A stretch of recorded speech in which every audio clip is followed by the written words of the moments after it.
A belief that is gaining a lot of traction on social media right now is that the Bible does not actually have anything to say about modesty. There are so many issues with this. Here we go. The first issue is that this is usually the same crowd who discounts the whole Old Testament, which is a whole other theological argument that we could go into, but not in this video. However, suffice to say that that is paramount to having a house with no foundation. The other issue is that these are usually the Christians who look at the Bible as a book of rules instead of a book of principles. It would be the same thing as saying that the Bible does not say anything about what TV shows or movies you should or should not be watching, except that it does, because the Bible has a lot to say about what you should and should not glorify, and those are principles that you should be applying to every single thing in your life. But the huge issue with this is that it is factually incorrect. If you read the book of Genesis, which they probably don't since they discount the whole Old Testament, how convenient, you will see that God is the one who came up with the idea of clothes and who clothed us. And oh yeah, the purpose of God giving Adam and Eve clothing was not to make a fashion statement or to express themselves. It was literally to cover their nakedness.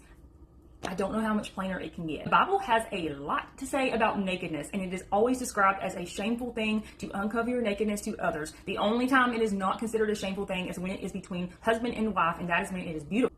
And FYI, the Bible does not only describe nakedness as zero clothing. And to the people who refer to verses like 1 Timothy 2:9 about modest apparel and say that they had nothing to do with the amount of skin showing and that it only had to do with flaunting your wealth, I have something for you to consider. Yes, it is wrong to flaunt your wealth because there is nothing of humility in that, and it is drawing attention to yourself in pride. So what is it about showing off your butt to everyone in public that is not the same underlying issue that flaunting your wealth is? How is one okay but one is not? There's so much more that we could say about this, but in conclusion, anytime I've ever heard someone make the statements, the Bible doesn't have anything to say about this, Jesus never said anything about this, the Bible is silent on this, I have never heard anything good come out of someone's mouth after those statements. God literally gave us everything we need for life and godliness in His Word.